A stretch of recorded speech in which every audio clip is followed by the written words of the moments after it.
বনের হিংস্র পশু আর চাটুকারদের মিষ্টি কথায় বিশ্বাস করে কিভাবে এক সরল সহজ নিজের জীবন দিয়ে চরম বোকামির মাসুল গিলল তা জানতে এই ভিডিওটি শুনতে থাকুন। এক সময় এক গভীর বনে রাজত্ব করত একটি শক্তিশালী সিংহ। বনের রাজা হিসাবে তার প্রাপ্য সম্মান ক্ষমতার কোনো ঘাটতি ছিল না। রাজার অনুচর হিসাবে সবসময় তার চারিপাশে ঘুরঘুর করত তিনটি ধূর্ত চাটুকার প্রাণী, একটি শিয়াল, একটি দাঁড়কাক আর একটি নেকড়ে। শিকারের জন্য পরিশ্রম তারা করত না। সিংহ শিকার করার পর যে উচ্ছিষ্ট অংশ ফেলে রাখত তা খেয়ে তাদের মহানন্দে দিন কাটত। রাজার মুখে মিথ্যা প্রশংসা আর চাটুকারিতা করাই ছিল তাদের প্রধান কাজ। একদিন এক অদ্ভুত ঘটনা ঘটল।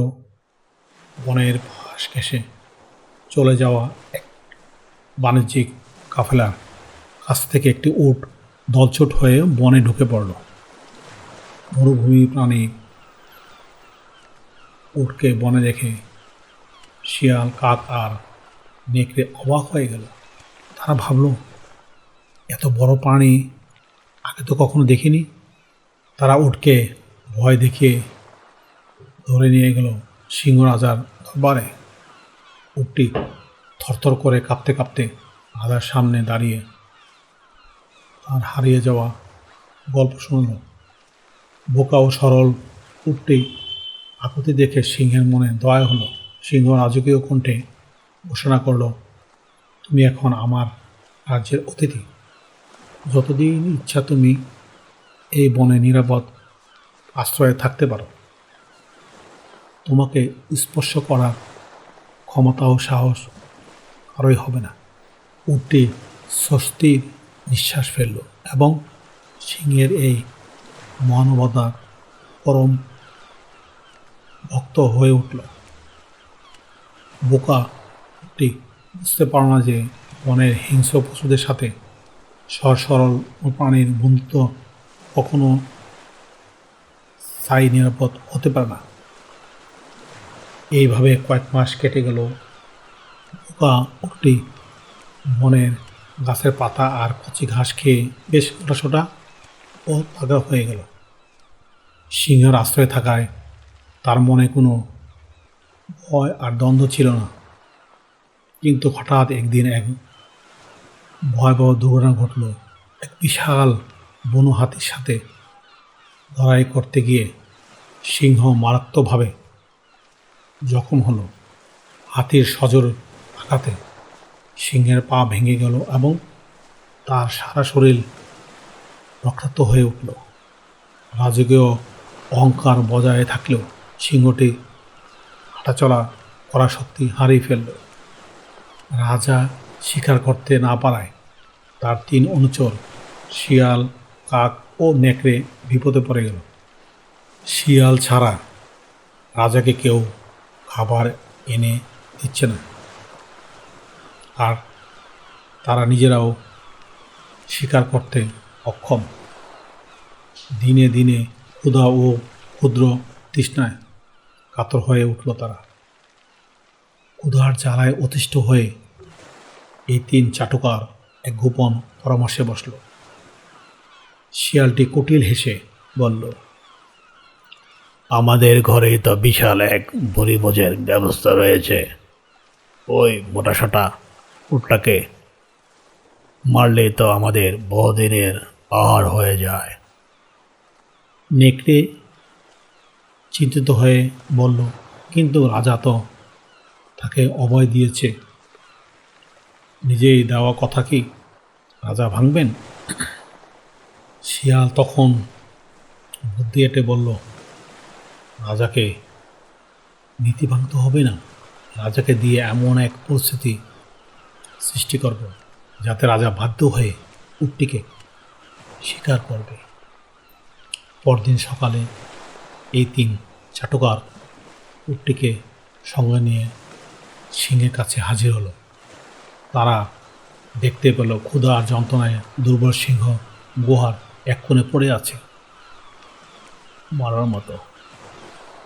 পরিকল্পনা অনুযায়ী প্রথমে কাক এগিয়ে এসে অত্যন্ত অনুগত কণ্ঠে বলল, হে মহারাজ, আপনি আমাদের প্রাণদাতা, আপনি না খেয়ে থাকলে আমাদের জীবন অর্থহীন, দয়া করে আমাকে খেয়ে আপনার ক্ষুধা মেটান।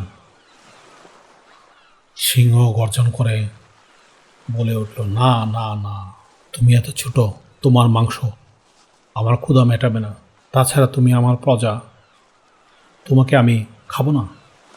এরপর নেকড়ে এগিয়ে এসে নাটকের পর এক ধাপ শুরু করলো। মহারাজ, কাকের শরীর ছোট হতে পারে, কিন্তু আমি বড়, দয়া করে আপনি আমারকে ভক্ষণ করুন এবং বেঁচে থাকুন। সিংহ মাথা নেড়ে নেকড়ের এই প্রস্তাব প্রত্যাখ্যান করলে। সর্বশেষ দ্রুত শিয়ালটি হাত জোর করে করুণ সুরে বলল, প্রভু প্রভু, এবার এদের কারো মাংস আপনার উপযোগী নয়, আপনি বরং আমাকে খেয়ে আপনার রাজকীয় ক্ষুধা শান্ত করুন। এবারও সিংহ তার প্রস্তাবকে প্রত্যাখ্যান করল। সহজ সরল বোকা উটটি এই পুরো দৃশ্যটি একটু দূর থেকে দেখছিল। সে ভাবল, এরা সবাই তো পরম বিশ্বস্ততার পরিচয় দিচ্ছে, কিন্তু রাজা কাউকে খাচ্ছে না, উল্টো কত সম্মান করছে। আমি তো এতদিন ধরে রাজার অন্ন খেয়ে মোটাসোটা হয়েছি, এখন আমারও তো আনুগত্য দেখানো উচিত। হয়তো নিশ্চয়ই আমাকেও এদের মতো দয়া করে ক্ষমা করে দেবেন। উটটি বোকামি করে এগিয়ে এসে বলল, মহারাজ, এদের কারোই শরীরে পর্যাপ্ত মাংস নেই, আপনি এতদিন আমাকে নিরাপদ দিয়েছেন, আজ আমি নিজেকে আপনার উদ্দেশ্যে আমাকে উৎসর্গ করলাম, দয়া করে আমার মাংস খেয়ে আপনার ক্ষুধা মিটান এবং জীবন বাঁচান। উটের মুখ থেকে এই কথা বের হওয়া মাত্রই 3 চাটুকারের শিকারের ফাঁদ সফল হলো। উটটি ভেবেছিল সিংহ তাকে মানা করবে, কিন্তু বাস্তবে চাটুকারদের ষড়যন্ত্র অনেক দূর পর্যন্ত গিয়ে ঠেকেছিল। উট কথা শেষ করার সাথে সাথে শিয়াল, কাক আর নেকড়ে এক মুহূর্তে সময় নষ্ট না করে একসাথে উটের উপর ঝাঁপিয়ে পড়ল। শিয়াল উটের পায়ে কামড়ে ধরল, নেকড়ে তার গলার কামড় দিয়ে, কাক ধারালো ঠোঁট দিয়ে চোখে আঘাত করতে লাগলো। বোকা উঠতেই ব্যথায় আর বিস্ময়ে চিৎকার করে বলে উঠল, মহারাজ, এ কী করছেন? আপনি না আমাকে আশ্রয়ের প্রতিশ্রুতি দিয়েছিলেন? দুর্বল সিংহটি উঠে দাঁড়িয়ে এক হুঙ্কার দিয়ে বলল, তুমি নিজেই তো নিজের প্রাণ উৎসর্গ করার প্রস্তাব দিয়েছ। বিপদে নিজেকে যে নিজ থেকে নিজে বলি দেয়, তাকে রক্ষা করার দায়িত্ব কারো থাকে না। মুহূর্তের মধ্যে এই 4 পাশ থেকে রক্ত ভেসে গেল। উটের সরল বিশ্বাস আর বোকামির সুযোগ নিয়ে হিংস্র পশু পাখিরা তার মাংস ছিঁড়ে খেতে লাগলো। এক সময়ের মোটাসোটা আর বোকা উটটি রাজকীয় প্রতারণার শিকার হয়ে না ফেরার দেশে চলে গেল। 3 ধূর্ত চাটুকার পরম তৃপ্তিতে ভুরিভোজ হলো এবং সিংহ তার ভাঙা শরীর নিয়ে কিছুর জন্য ক্ষুধামুক্ত রইল। অন্ধবিশ্বাস যে কত বড় কাল হতে পারে, এই উটটি তার জীবন দিয়ে তা প্রমাণ করে দিলেন।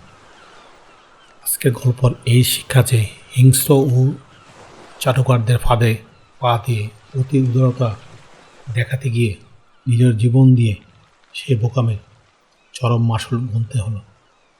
হ্যালো বন্ধুরা, আজকের গল্পটা যদি ভালো লাগে চ্যানেলটি সাবস্ক্রাইব করে সঙ্গে থাকো।